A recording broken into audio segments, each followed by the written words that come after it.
Hey guys, welcome back to my writing gems. It's been a little while, but I'm in the middle of writing book 2 right now, and so I've taken a little bit of a break from my writing gems. But my name is Hannah L. Clark. I am the author of the young adult fantasy adventure series called Cabo Goth, and writing gems are just my way of passing on little gems of knowledge that I've learned through my writing process. Today I wanted to quickly share with you some great writer reads, great reads for writers. I wanted to start out with some great reads for beginning writers first of all. This book right here is Becoming a Writer by Dorothea Brand, and this book is the first writer's book that I read outside of college, and was such a fantastic introduction into kind of what a writer's life is like, I guess, and how to kind of compartmentalize the different sides of writing. There's your creative side that is just the pure creation of stories or characters or whatnot, and then there's the editorial side of being a writer. She does a great job of introducing that topic and kind of just explaining it very well, and this was the first place where I had been introduced to that idea, and it was super liberating for me as a writer, because when I was in college, right before I graduated, I was a writing tutor, and so I was so focused on kind of the editorial side of my mind. I was also an English major, and a lot of that was editorial as well, and being able, but it hindered my writing a lot because I was so worried about that editorial side of things that I couldn't be free to create. And so being introduced to this concept of those two separate parts of your mind, and that one will destroy the other or will hinder the other, and so you have to keep them separate, and create at one time and then edit at another time. And so this is a great read to kind of understand that concept. The next book that I wanted to share, and that's great for beginner writers, is How to Write Science Fiction and Fantasy by Orson Scott Card. Now, by the time I was introduced to this book, I knew most of the stuff from it from my own experience in reading online or in books, or talking with other writers, or going to writing conferences, and so it wasn't as helpful for me. But had I had it when I was a beginning writer, just starting to write fantasy, sci-fi, fiction sort of stuff, it would have been fantastic, because it's all in one place rather than having to glean it from all over the place. So, and if you've ever read anything by Orson Scott Card, he's fantastic, so definitely a great read. Another one by Orson Scott Card is this Character in Viewpoint book.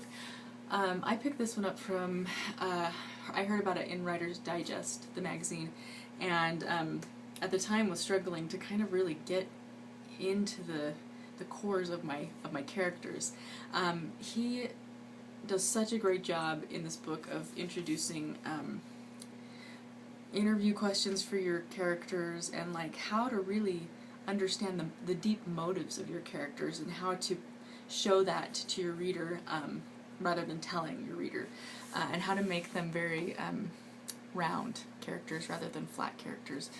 So this was a fantastic read. He also introduces the acronym MICE that I talked about a little while ago in my writing gem on outlining, where he talked about this acronym MICE, and it's the different elements that make up a great story, which is the milieu, the world building, the ideas or the kind of themes of your piece, the characters, and then the emotion.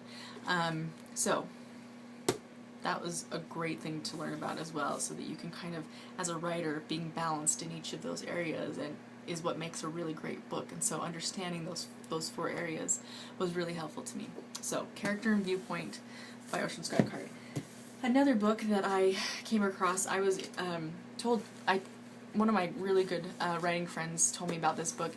She was going through a period where she just felt like her creativity was just kind of dried up. She just couldn't create, and so she was looking in a lot of places to figure out how to recultivate that creativity, and I guess you could call it writer's block, but it was more of an emotional kind of stop to her creativity. And she came across this book called The Artist's Way, and this book isn't just for writers, it's for all kinds of creative thinking, creative artists, whatnot. And anyways, it's kind of a workbook, sort of a kind of a therapy course on how to rekindle your creativity. And anyway, it's fascinating and really helpful, because she's back to writing and she just loved it. So and I've read parts of it. I haven't read the whole thing, but for what I did read was really neat and very helpful. So if you're struggling with your creativity, The Artist's Way by Julia Cameron is her name. The next one is the Fire in Fiction by Donald Mass. He's a literary agent, and this is his kind of checklist on what makes a bestseller, and what gives that thrill to the reader that gets them coming back over and over again to your works. And he talks about, what he talks about most in this is building tension in your writing, and it's particularly micro tension. So anyway, this is a great one to kind of figure out how to make your writing more exciting and more tense, I guess, to keep your reader kind of turning the pages. So that's a great one as well, and I really like Donald Mass. He's a great writer. This next one I haven't read, but one of my other great writing friends told me about it, and it's a screenwriting book. But what I found in my college courses is that my creative writing classes talked nothing at all about story structure. They just didn't even cover it at all. But my screenwriting class did. That Perrault's triangle that I talked about in my first writing gem was where I first learned about that, and it completely changed my writing. It made it kind of more formulaic than just kind of this mystical thing that happens. There was a formula to follow, and this book is a screenwriting book.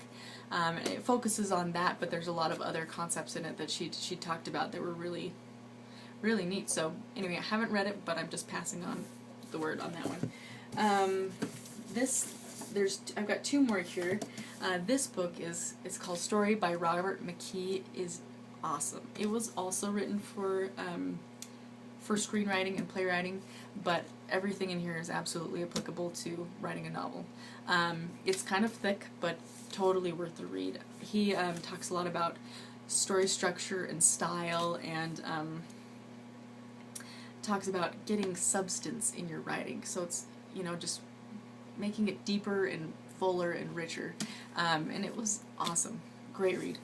And finally, this last book is more of it's called The Emotions Thesaurus, and I heard about it through Dave Wolverton.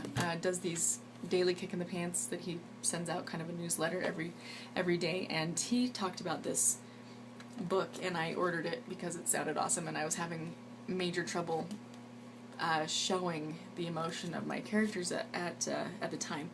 But it's so great. It goes through and just kind of, it'll take an emotion, and it just gives tons of like the physical signals of an emotion, which is, we've got curiosity here, the physical signals: tilting the head to the side, raised eyebrows, body posture that perks up, a slow smile that builds, just these kind of gestures that show the reader that emotion.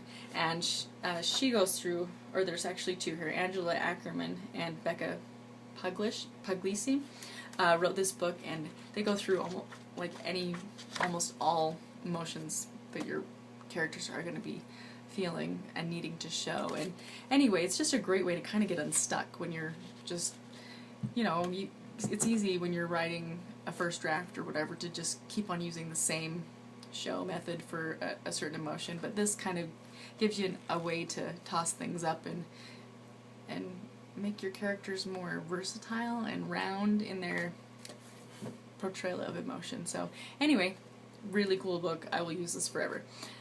So those are some great reads that I have kind of come across throughout my writing process. I'm sure there's a million more, but I haven't come across them yet, or they just didn't sit with me like these ones have. So anyway, I hope they're helpful, and as soon as I get draft one of this book, book 2 finished, I'll be hopefully back to doing regular writer's gems, but I'm not sure when that's going to be. Maybe hopefully by the end of January. But in the meantime, Merry Christmas, and I hope you guys have a wonderful holiday season and are writing and creating amazing stories.